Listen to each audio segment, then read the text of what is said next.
بسم اللہ الرحمن الرحیم۔ السلام علیکم۔ کہانی کی دنیا کو سننے والے ہمارے پیارے دوستوں کو کہانی کی دنیا میں خوش آمدید۔ تمام ویڈیو اپڈیٹس کے لیے اگر آپ نے ابھی تک ہمارے چینل کو سبسکرائب نہیں کیا تو ابھی سبسکرائب کر لیجئے، ساتھ میں بیل آئیکن کو بھی ضرور پریس کیجئے گا تاکہ ہماری لیٹسٹ اپلوڈ ہونے والی ویڈیو کے نوٹیفیکیشن آپ کو بر وقت ملتے رہیں۔ تو آئیے کہانی شروع کرتے ہیں۔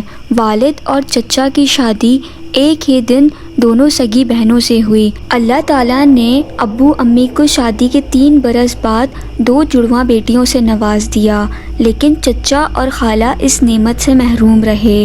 ایک ہی گھر میں رہنے کی وجہ سے خالہ نے میری جڑواں بہن کو گود لے لیا، کیونکہ امی جان کا 2 بچیوں کو ایک وقت میں سنبھالنا محال تھا۔ یوں میں امی اور مائرہ خالہ کی بیٹی کہلانے لگی۔ جب ہم بڑی ہو گئیں تو یہی بتایا گیا کہ مائرہ میری چچا زاد ہے، وہ میری حقیقی بہن نہیں ہے، لیکن ہم میں پیار حقیقی بہنوں جیسا تھا۔ ہماری صورتیں ایک دوسرے سے اس قدر ملتی تھی کہ اسکول میں ٹیچر کے لیے یہ پہچاننا مشکل ہو جاتا تھا کہ ہم میں سے کون سی مائرہ ہے اور کون سی سائرہ۔ یونیفارم بھی ایک جیسا تھا اور کلاس بھی ایک تھی، لہٰذا پہچاننے کے لیے میں بالوں میں سرخ اور مائرہ سبز رنگ کی ربن باندھتی تھی تاکہ شناخت میں آسانی ہو۔ خالہ کو مکان چھوٹا پڑنے لگا تو چچا نے نیا گھر خرید لیا اور وہ نئے گھر میں منتقل ہو گئے۔ امی ابو کے 5 بچے ہو گئے تھے، لیکن خالہ ابھی تک اولاد کی نعمت سے محروم تھی۔ وہ مائرہ کو ہی اپنی زندگی کا سرمایہ سمجھتی تھی، لہٰذا جب وہ نئے مکان میں شفٹ ہونے لگے تو مائرہ وہاں جانے پر راضی نہ تھی۔ اس نے رو رو کر برا حال کر لیا، حالانکہ اس کی رہائش گاہ ہمارے گھر سے زیادہ دور نہ تھی۔ مجھے یاد ہے کہ جب مائرہ نئے مکان میں چلی گئی تو وہ وہاں اداس رہنے لگی، اس کا دل گھر میں نہیں لگتا۔ اسے ہم بہنوں کے درمیان رہنے کی عادت تھی۔ اب ہم علیحدہ گھروں سے اسکول پہنچتے، لیکن چھٹی کے بعد وہ میرے ساتھ ہمارے گھر آ جاتی، شام تک رہتی، پھر چچا جان آ کر لے جاتے۔ نئے گھر میں جا کر مائرہ کو ہمارے بنا چین نہ ملا، اس کا آنا جانا لگا رہا۔ ایک دن اتوار کو اس نے صبح ہی میرے پاس آنے کی ٹھان لی۔ خالہ سے کہا، امی ہم نے اکٹھے ہوم ورک کرنا ہے، مجھے سائرہ کے گھر جانے دیجیے۔ وہ بولی، تمہارے ابو حیدرآباد گئے ہوئے ہیں، تم اکیلی کیسے جاؤ گی؟ میری کمر میں درد ہے، میں بھی نہیں جا سکتی۔ وہ بولی، آپ نہیں جا سکتی، میں اکیلی تو جا سکتی ہوں، قریب ہی تو ہے تایا ابو کا گھر، آپ کھڑکی سے دیکھتی رہیے گا۔ تنگ آ کر خالہ نے اجازت دے دی۔ یوں پہلی بار وہ اکیلی ہمارے گھر آ گئی۔ اس کے بعد اس کا معمول ہو گیا، جب جی چاہتا میدان پار کر کے ہمارے گھر آ جاتی۔ اس کے گھر سے تھوڑا سا آگے چھوٹی سی اسٹیشنری کی دکان تھی، جہاں سے وہ رسالے، کاپیاں، پنسلیں وغیرہ لیا کرتی تھی۔ کبھی مجھے کوئی رسالہ منگوانا ہوتا تو ایک دن پہلے اسے بتا دیتی تھی کہ جب آؤ تو لیتی آنا۔ یہ دکان راستے میں ہی پڑتی تھی، آئے دن ضرورت کی چیزیں لینے وہ وہاں پہنچ جاتی۔ اس طرح وہ ایک لڑکے کی نظروں میں آ گئی جو اکثر وہاں بیٹھا ہوتا تھا۔ ان دنوں ہم 9ویں میں پڑھتے تھے۔ ایک روز آئی تو بولی، سائرہ ایک بات کہنی ہے، اگر مجھے کچھ ہو جائے تو میری ماں کی بیٹی بن جانا، انہی کے پاس رہنا۔ کیا بکواس کر رہی ہے؟ میں نے کہا، تمہیں کچھ نہیں ہونے لگا، پھر مجھے ایسا وعدہ کرنے کی کیا ضرورت ہے؟ وعدہ کرو نا۔ وہ مجھے کچھ اداس سی لگی اور میں سوچ میں پڑ گئی، نہ جانے اسے ایسا خیال کیوں آیا ہے۔ میں نے اس کا دل رکھنے کے لیے وعدہ کر لیا۔ اس واقعے کے 1 ماہ بعد ایسا ہوا کہ جس کا کسی کو گمان بھی نہیں تھا۔ یہ جمعے کا دن تھا، چچا دکان پر تھے اور خالہ جی گھر میں کام کاج میں مصروف تھیں۔ مائرہ آج اسکول نہیں آئی۔ ہماری چھٹی جمعے کے دن جلدی ہو جایا کرتی تھی۔ اس نے خالہ سے کہا، امی مجھے سائرہ کے پاس جانا ہے، اسکول کا کام پوچھنا ہے۔ وہ جانتی تھی کہ یہ لڑکی رکنے والی نہیں۔ انہوں نے کہا، ٹھیک ہے، دھیان سے جانا، تمہارا یہ روز روز اکیلے جانا مجھے ڈرائے رکھتا ہے، اللہ تمہاری حفاظت کرے۔ اس پہر ہم سب چائے پی رہے تھے کہ اچانک فون کی گھنٹی بجی۔ والد صاحب گھر پر تھے، وہ جمعے کی نماز پڑھ کر ابھی گھر آئے تھے۔ انہوں نے فون اٹھایا۔ چچا جان کہہ رہے تھے کہ میں دکان سے روانہ ہو گیا ہوں، کسی نے فون کیا ہے کہ کوئی سانحہ ہوا ہے، جلدی گھر پہنچو۔ بھائی صاحب آپ بھی فوراً میرے گھر آ جائیں۔ فون سن کر والد صاحب سکتے میں آ گئے۔ انہوں نے فوراً گاڑی نکالی اور مجھے ساتھ بٹھایا اور چچا کے گھر آ گئے۔ دروازے پر لوگ جمع تھے، پولیس بھی موجود تھی۔ کچھ سمجھ نہیں آ رہا تھا کہ کیا ہوا ہے۔ کسی نے ہجوم میں رستہ بنایا۔ امی اور مجھے گھر کے اندر لے گئے۔ خالہ بے ہوش پڑی تھی۔ ان کے پاس کچھ پڑوسی عورتیں بیٹھی ہوئی تھیں جو ان کے ہاتھ پاؤں سہلا رہی تھیں۔ والد صاحب باہر ہی رک گئے تھے۔ نماز جمعہ کے وقت ضد کر کے مائرہ گھر سے نکلی تھی۔ اس وقت میدان بالکل سنسان تھا۔ علاقے کے مکین جمعے کی نماز کی خاطر مسجد میں مصروف تھے عبادت کے لیے۔ جب وہ میدان میں موجود جھاڑیوں کے پاس سے گزر کر سڑک کی سمت جا رہی تھی تو جھاڑیوں کی آڑ میں کسی نے اس کے ساتھ دست درازی کی کوشش کی۔ جب اس نے مزاحمت کی تو اس کا گلا دبا دیا۔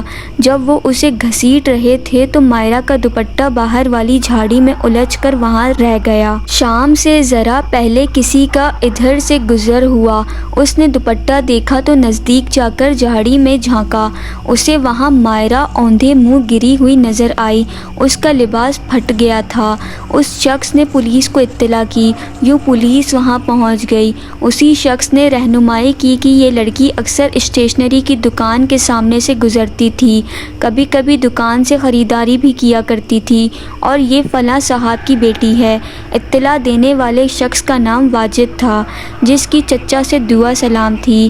یہ کتابوں کی دکان میں سیلز مین کے طور پر ملازم تھا اور چچا کا پڑوسی بھی تھا۔ اس نے ان کا نمبر پولیس کو دے دیا۔ یوں انہوں نے فون کر کے اطلاع کر دی۔ خالہ کا یہ حال کہ ہوش آیا تو پتھر کی مورت بن گئی۔ ہم بھی کافی دنوں تک صدمے سے نڈھال رہے تھے۔ ہم خالہ کو گھر لے آئے کہ اب وہ اکیلے وہاں رہنے کے قابل نہیں رہی تھی۔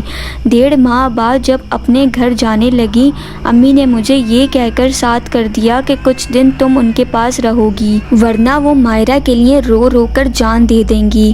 تبھی مجھے مائرہ کا کہا یاد آیا، وعدہ کرو اگر مجھے کچھ ہو گیا تو تم امی کے پاس رہو گی۔ گویا کوئی اس کے پیچھے لگا ہوا تھا، اسے خدشہ تھا کہ کچھ ہونے والا ہے۔ تاہم نادان نے مزید کچھ نہ بتایا، کہیں اس کا ہمارے ہاں آنا روک نہ دیا جائے۔ مائرہ کو شروع سے ہی خود پر اعتماد تھا۔ وہ نڈر لڑکی تھی، مگر تھی تو لڑکی جو معاشرے میں ایک کمزور ہستی سمجھی جاتی ہے۔ وہ اپنی ہر بات مجھے بتایا کرتی تھی۔ صد افسوس کہ اپنے اس خوف سے آگاہ نہ کیا جو آخری وقت اس کے دل میں تھا، ورنہ وہ یہ کیوں کہتی کہ اگر مجھے کچھ ہو جائے۔ یہ بات آج تک میں سوچتی ہوں تو افسوس کی گہرائیوں میں ڈوب جاتی ہوں۔ بہرحال وہ شفاق انسان گرفتار نہ ہو سکا کہ جس نے مائرہ پر ایسا ظلم ڈھایا تھا کہ ایک پھول جیسی کمسن لڑکی کو ہلاک کر دیا تھا۔ پولیس باوجود کوشش کے قاتل کا سراغ نہ لگا سکی۔ یہاں تک کہ 2 ماہ گزر گئے، میں ابھی تک خالہ کے پاس تھی۔ مجھے مائرہ کے اس دنیا سے چلے جانے کا اس قدر ملال تھا جیسے میری روح نکل گئی ہو۔ جانتی تھی کہ وہ خالہ کی بہن کی بیٹی مگر میری سگی بہن ہے، میری ہم شکل، اور ہم اس دنیا میں اکٹھی آئی تھیں۔ اے کاش اکٹھی ہی اس دنیا سے جائیں، لیکن اللہ تعالیٰ کی مرضی اور مصلحت کے وہ چلی گئی، لیکن میں ابھی بھی زندہ تھی۔ وقت ہر زخم بھر دیتا ہے، لیکن دکھ کے دنوں میں وقت بھی دھیرے دھیرے سے انسان کے وجود پر اپنے بھاری قدموں سے چلتا ہوا گزر جاتا ہے۔ خالہ کی لے پالک ضرور تھی، مگر مائرہ کو انہوں نے اس کے جنم دن سے ہی گود لے لیا تھا۔ وہ اسے سگی اولاد جیسا ہی سمجھتی تھی، اس کی ہر فرمائش پوری کرتی تھی۔ تبھی تو وہ اتنی لاڈلی اور ضدی ہو گئی تھی۔ جب تک وہ اپنی بات نہ منوا لے آرام سے نہیں بیٹھتی تھی۔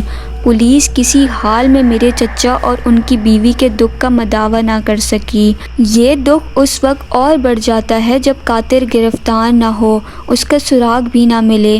ایک دن میں نے ایک اخبار میں ایک مضمون پڑھا جس میں جرم کا سراغ اور پولیس کے کردار کے بارے میں لکھا گیا تھا۔ لکھا تھا کہ ہمارے ہاں برسوں سے پولیس کا یہی طریقہ کار چلا آ رہا ہے کہ مشتبہ لوگوں کو پکڑا، مار پیٹ کی، اسی طرح اصل مجرم ہاتھ آ گیا تو ٹھیک ہے، ورنہ کسی بے گناہ کو پھنسا دیا۔ بیرون ملک دیگر طریقے بھی مجرم تک پہنچنے کے لیے بروئے کار تک لائے جاتے ہیں۔ وہاں ایک بہت پرانا خیال یہ بھی ہے کہ قاتل جائے واردات کے آس پاس بھٹکتا رہتا ہے۔ یہ پڑھ کر میرے ذہن میں آیا کہ ہو سکتا ہے کہ مائرہ کا قاتل بھی آس پاس ہی موجود ہو۔ میری صورت مائرہ سے ہو بہو ملتی تھی۔ اگر اس کے کپڑے پہن کر اس راستے سے گزروں جس سے گزر کر وہ روز ہمارے گھر آتی تھی تو یقیناً قاتل مجھے دیکھ کر ضرور چونک جائے گا۔ ایسے میں وہ یقیناً خود پر قابو نہ رکھ سکے گا۔ اپنا یہ خیال میں کسی سے شیئر بھی نہیں کر سکتی تھی، لیکن جب رات کو مائرہ کے پلنگ پر سونے کے لیے لیٹتی تو یہ خیال تنگ کرنے لگتا کہ اگر اس کا قاتل اسی علاقے میں ہے تو ایک دن مجھے دیکھ کر ضرور بے اختیار میری جانب آئے گا، تبھی وہ پکڑا جائے گا۔ ایک دن میں نے یہ خیال اپنے ابو پر ظاہر کر دیا اور وہ مضمون بھی انہیں پڑھوا دیا۔ وہ سوچ میں پڑ گئے اور پھر پولیس انسپکٹر پر اس خیال کو ظاہر کیا تو وہ متفق ہو کر بولا، یہ ممکن ہے، ایسا ہو سکتا ہے، اگر آپ ساتھ دیں تو ہم یہ آخری کوشش کرتے ہیں۔ آپ کی ہم شکل بچی مائرہ کے روپ میں وہاں سے گزرے گی، ہم اس کی نگرانی کریں گے اور آپ کو یقین دلاتے ہیں کہ اس کو کوئی نقصان نہیں پہنچنے دیں گے۔ ابو نے علیحدگی میں مجھے پولیس آفیسر کے خیال سے آگاہ کیا اور پوچھا کہ تم بہن کے قاتل کو پکڑوانے میں تعاون کر سکتی ہو؟ کیوں نہیں؟ میں نے سوچے سمجھے بغیر جواب دیا۔ مائرہ میری بہن ہی نہیں، میری روح تھی اور اپنی روح کے لیے میں سب کچھ کر سکتی ہوں۔ اگر آپ کو ہماری ویڈیوز اچھی لگتی ہیں تو انہیں لائک کرتے ہوئے ہماری حوصلہ افزائی ضرور کیا کیجیے اور سبسکرائب کرنا بالکل نہ بھولیں۔ ابھی مائرہ کو دنیا سے رخصت ہوئے 6واں ہفتہ تھا۔ میں نے اس مشن کا بیڑا اٹھایا۔ چچا اس بات کے حق میں نہ تھے۔ ان کا خیال تھا کہ یہاں مجرم اس انداز میں نہیں ہوتے، جرم کرنے والا اتنے دنوں میں نہ جانے کہاں چلا گیا ہوگا، ہم یہ غلطی کر کے خدا نخواستہ دوسری بچی کو بھی کہیں نہ گوا دیں۔ اس رات جب میں مائرہ کے کمرے میں سوئی، مجھے لگا جیسے اس کی روح میرے آس پاس بھٹک رہی ہو، اس کی یادیں، اس کی وجود کی خوشبو اس کے بستر میں بسی ہوئی تھی۔ اس رات بہت دیر بعد مجھے نیند آئی، حالانکہ خالہ میرے قریب ہی سو رہی تھی۔ اگلی صبح جمعہ تھا۔ ٹھیک اسی وقت مائرہ کا لباس پہن کر میں گھر سے نکلی۔ مجھے لگا جیسے میں خود مائرہ ہوں، اس کی روح مجھ میں سما گئی ہے۔ میں نے خود کو آئینے میں دیکھا، اس کی طرح بال بنا کر میں بالکل مائرہ ہی لگ رہی تھی۔ کوئی نہیں پہچان سکتا تھا کہ میں سائرہ ہوں یا مائرہ۔ گھر سے نکلتے ہی محسوس ہوا جیسے میرا ذہن میرے قابو میں نہیں ہے۔ قدم اس طرف بے اختیار اٹھ رہے تھے جدھر سے گزر کر وہ گئی تھی اور جھاڑیوں تک پہنچ کر اس کا دوپٹہ الجھ گیا تھا۔ آج میں نے وہی دوپٹہ اوڑھ رکھا تھا۔ پہلے میں نے کتابوں کی دکان پر رک کر ایک رسالہ خریدا، پھر اس رستے پر ہو لی جہاں میری بہن کو گھسیٹ کر جھاڑیوں کے اندر ڈالا گیا تھا، مگر اس جگہ ایک لمحے کو ہی رک پائی اور قدم آگے بڑھا دیے۔ سڑک تک کوئی سامنے آیا اور نہ پیچھے اور نہ ہی دائیں بائیں نظر آیا۔ گھر میں سلامتی سے آتے دیکھ کر امی نے شکر ادا کیا اللہ کا۔ ان کے خیال میں چچا کے ساتھ آئی تھی، لیکن میں اکیلی تھی۔ میری نگرانی کرنے والے مجھ پر کہاں سے نظر رکھ رہے تھے یہ مجھے بھی نہیں معلوم تھا۔ 3 دن اسی طرح میں امی سے خالہ اور خالہ سے امی کے گھر آئی۔ چوتھے روز انسپکٹر نے ابو کو بتایا کہ قاتل گرفتار کر لیا گیا ہے۔ قاتل کون تھا اور کیسے پکڑا گیا یہ بھی عجیب رودات ہے۔ وہ اسی دکان کا ایک ملازم تھا جہاں سے مائرہ گزرتی تھی۔ وہ اسے دیکھتا، اس کے دل میں مائرہ کے لیے جانے کیسے جذبات پیدا ہو گئے کہ وہ اس سے تنہائی میں بات کرنے کا خواہش مند ہوا۔ شاید مائرہ نے اس کی میلی نگاہوں کو پہچان لیا تھا، تبھی اپنے تیور کڑے رکھے۔ دکان پر بات کرنے کی ہمت نہ ہوئی تو اس جنونی نے سنسان میدان میں روک کر بات کرنا چاہی، مگر مائرہ نے اسے ڈانٹ دیا۔ غالباً اسی روز میری بہن نے مجھ سے یہ وعدہ لیا تھا کہ اگر مجھے کچھ ہو جائے تو تم میری امی کے پاس رہنا۔ مائرہ کے قتل ہو جانے کے بعد مجھے دکان سے گزرتے ہوئے دیکھ کر وہ شخص حیرت زدہ رہ گیا کہ مائرہ تو مر چکی ہے، یہ دوسری مائرہ کہاں سے آ گئی؟ بے شک وہ چونک گیا تھا، لیکن مجھ سے کلام کرنے کی ہمت اس میں نہ تھی۔ چوتھے روز جب میں نے دکان سے رسالہ خریدا تو اس سے رہا نہیں گیا، کیونکہ میری آواز بالکل میری جڑواں بہن جیسی تھی۔ اس دن وہ تیزی سے دکان سے باہر نکل گیا اور لمبے لمبے قدم بڑھتا جھاڑی کی اوٹ میں جا کر ٹھہر گیا۔ اسے باہر جاتے دیکھ کر میں سمجھ گئی کہ یہ مجھ سے بات کرنے کے ارادے سے باہر نکلا ہے۔ جب میں جھاڑی کے قریب پہنچی، وہ باہر نکلا ہی تھا کہ اسی لمحے پولیس والوں نے اسے دبوچ لیا۔ یہ پولیس اہلکار قریبی جھاڑی میں چھپے ہوئے تھے، 3 دن سے نگرانی کر رہے تھے۔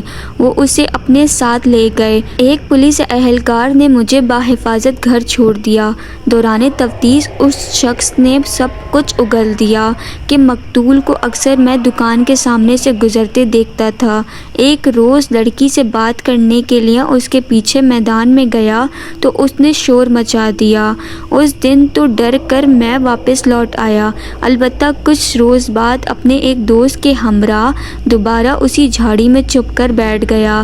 جو ہی وہ وہاں سے گزری، ہم نے اسے جھاڑی میں گھسیٹ لیا۔ اس پر لڑکی نے شدید مزاحمت کی تو طیش میں آ کر اس نازک سی ہستی کا ہم نے گلا دبا دیا۔ اتنا کچھ کر کے بھی تم دکان سے ملازمت چھوڑ کر نہیں گئے اور دوبارہ بھی وہاں چلے گئے جہاں تم نے اس بے گناہ کا خون کیا تھا۔ آخر ایسا کیوں کیا؟ کیا تم کو پکڑ جانے کا خوف نہیں تھا؟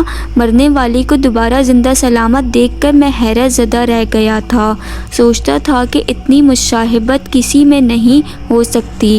وہ اسی گھر سے نکلتی، وہی کپڑے پہنتی ہوتی تھی، اسی طرح رستے سے گزرتی تھی۔